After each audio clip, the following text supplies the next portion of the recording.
કેશોદના ચાર ગામે આધડ ખેડૂતની બોથડ પદાર્થના ઘા ઝીકી હત્યા કરવામાં આવતા પોલીસે બાજુની જમીનનું ભાગ્યું રાખતા શખ્સ વિરુદ્ધ ગુનો નોંધી તપાસ હાથ ધરી છે. આ ઘટનામાં પોલીસે મૃતકના પુત્રની ફરિયાદના આધારે બાજુમાં આવેલ તેના કાકાની ખેતીની જમીનનું ભાગ્યું રાખનાર વિરુદ્ધ ગુનો નોંધી તપાસ હાથ ધરી છે. આ અંગે મૃતકના પુત્ર કૌશિક ખીમાનંદભાઈ બોરખતરિયાએ પોલીસમાં નોંધાવેલ ફરિયાદ મુજબ જેમની હત્યા કરવામાં આવી તે તેના પિતા ખીમાનંદભાઈ માલદેવભાઈ બોરખતરિયાની ગામની પૂર્વ તરફ ચરથી કેશોદ તરફ જતા બાલાગામ રસ્તે વાડી આવેલી છે. રવિવારની રાત્રિના ખીમાનંદભાઈ એકલા ઓસરીમાં ઊંઘતા હતા ત્યારે ફરિયાદીના કાકાની વાડીનું ભાગ્યું રાખતા લીલા ભીખાભાઈ ડાભીએ તેમના પર ઘાતકી હુમલો કરી ખીમાનંદભાઈની હત્યા નિપજાવી હતી.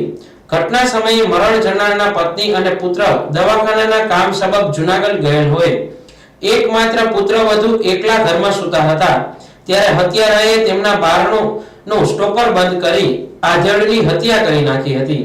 તો બીજી તરફ હત્યારો બાજુમાં આવેલ ફરિયાદીના કાકાના ખેતરનું ભાગ્યું રાખતો હોય પતિ પત્ની અને બે પુત્રીઓ સાથે રહેતો હતો, પરંતુ હત્યાનું પૂર્વ આયોજન કાવતરું ઘડ્યું હોય તેવા અનુમાન સાથે હત્યારાએ તેમની પત્ની અને બે પુત્રીને તેમના સંબંધીને ત્યાં મોકલી દીધા હતા.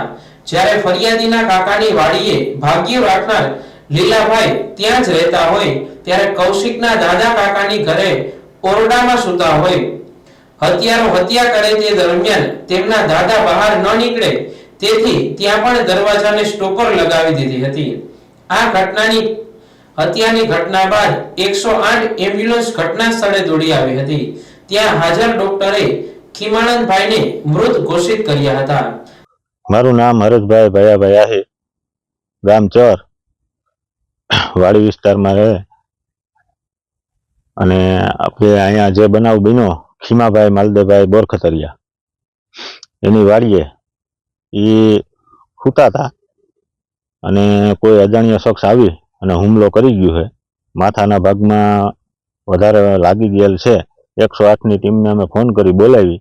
108ની ટીમ સ્થળ ઉપર આવી ડૉક્ટર સાહેબે એને મૃત જાહેર કરેલ છે. પછી પોલીસ સાહેબને પોલીસ સ્ટેશને ફોન કર્યો અને પોલીસ તપાસ હાથ ધરી. ઘટના બની છે એમાં શું ઘટના કઈ રીતે? ઘટનામાં તો ભાઈ એમાં અજાણ્યું છે, એમાં કાંઈ આપણને ઘરમાં કોઈ હાજર હતું? ઘરમાં એક એના છોકરાના ઘરના હાજર હતા, એનો બાબો અને એ મમ્મી દીકરો બે જુનાગઢ હતા. જુનાગઢ એક એના સગાની ઓપરેશન હતું ને ત્યાં ગયા હતા. અત્યારે અહીંયા ખીમભાઈ આ જે મૃતક છે ખીમભાઈ અને એના દીકરાની વહુ એ બે જણા જ ઘરે હતા. અને જે એના ઘરના ભાઈ છોકરાની વહુ છે એના રૂમ ઉપર સ્ટોપર મારી દીધી હતી. એટલે એ કોઈ બારોબાર નીકળી નથી ગયા અને એને કઈ કોઈને જોઈ નથી ગયા કે કોણ હતું એ હુમલો કરનાર. અને ઓલો ભાઈ જે કોઈ અજાણ્યો શખ્સ છે એ આ ખીમભાઈને બોથડ નો ઘા મારેલ છે એને છે બે મૃત્યુ પામ્યા. ત્યારબાદ સ્થાનિક પોલીસ સ્ટાફ, ડોગ સ્ક્વોડ અને એફએસએલ ટીમે ઘટના સ્થળે તપાસ હાથ ધરી પંચનામું, સાક્ષીઓ અને મૃતકના પરિવારના નિવેદનો નોંધ્યા હતા. આધેડની હત્યા થવા પાછળનું કારણ પાડોશી ખેતર ધરાવતા હરેશભાઈને ત્યાં આરોપી લીલાભાઈએ આસપાસની મહિલાની ચલગત વિશે વાતો કરી હતી. તેથી હરેશભાઈએ આ વાત ખીમાનંદભાઈને કરતા ખીમાનંદભાઈએ આરોપી લીલાભાઈને ઠપકો આપ્યો હતો, જેનો મનદુખ રાખી આરોપીએ ખીમાનંદભાઈની હત્યા નિપજાવી હતી તેવું અનુમાન લગાવવામાં આવી રહ્યું છે.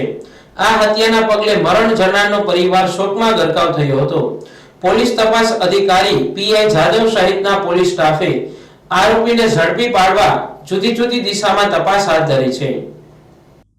આજરોજ કેશોદ પોલીસ સ્ટેશન ખાતે એક મર્ડરનો બનાવ જાહેર થયેલો છે, જેમાં ફરિયાદી કૌશિકભાઈ ખીમજીભાઈ બોરખતરિયા કે જેઓ ચર ગામના રહેવાસી છે કેશોદ તાલુકાના, જેઓના કાકાની જમીન આ કામના આરોપી લીલાભાઈ ડાભી નાઓ છેલ્લા 3 વર્ષથી ભાગ્યું રાખેલી હતી. અને આ લીલાભાઈ છે જે કૌશિકભાઈના પડોશી છે હરેશભાઈ, તેને ત્યાં પણ અવારનવાર જતા હોય, જેઓની પણ વાડી હોય.